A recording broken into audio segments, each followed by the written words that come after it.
चलिए सीधे चलते हैं इतिहास के एक ऐसे पल में जिसने 20वीं सदी का चेहरा बदल दिया। ये कहानी खुद नेल्सन मंडेला की जुबानी है, उनकी आत्मकथा से ली गई है।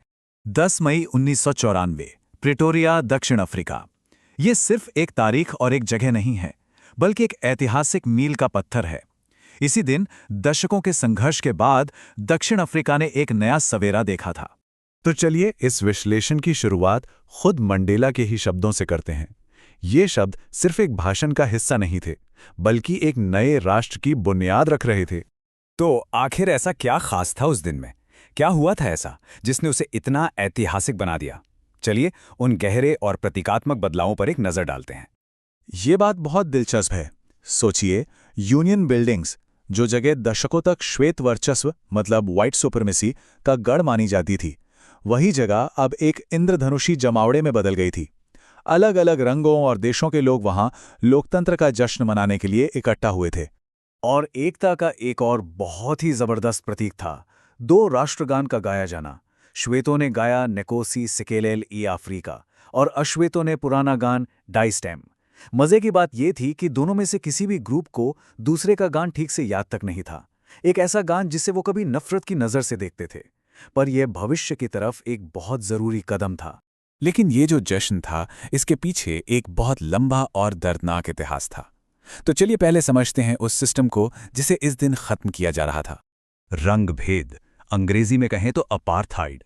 ये एक ऐसा पॉलिटिकल सिस्टम था जो इंसानों को उनकी चमड़ी के रंग के आधार पर बांटता था। खुद मंडेला के शब्दों में ये दुनिया के सबसे कठोर और अमानवीय समाजों में से एक था। मंडेला ने इसे कहा था एक असाधारण मानवीय आपदा जो बहुत लंबे समय तक चली। ये सिर्फ शब्द नहीं है, ये उस दर्द की गहराई बताते हैं। तो ये किसी राजनीतिक सिस्टम का अंत नहीं था, बल्कि एक बहुत गहरे जख्म के भरने की शुरुआत थी। अब आते हैं उस सेरेमनी के सबसे अहम हिस्से पर, यानी मंडेला का वो ऐतिहासिक भाषण और वो वादे जो उन्होंने भविष्य के लिए किए।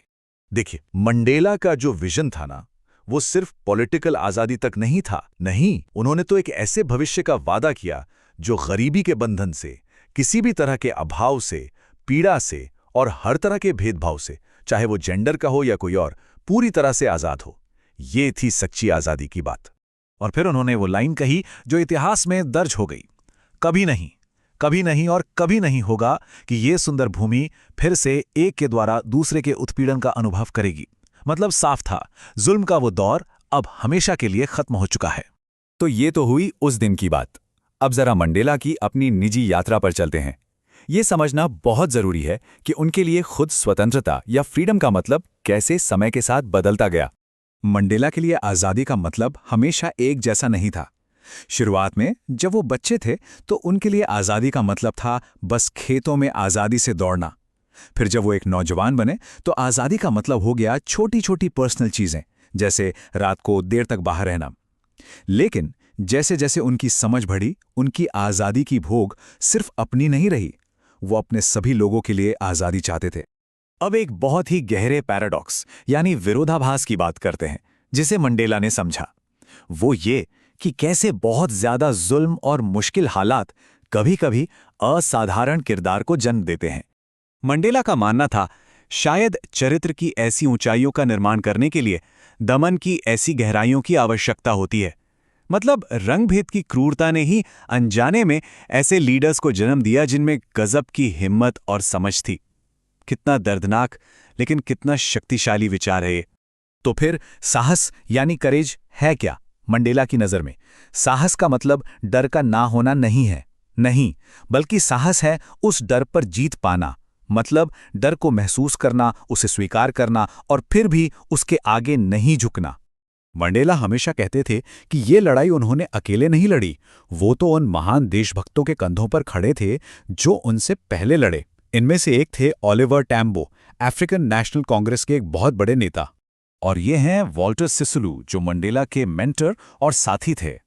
इन जैसे लोगों ने जो कल्पना से परे बलिदान दिए, उन्हीं की वजह से यह ऐतिहासिक दिन मुमकिन हो पाया।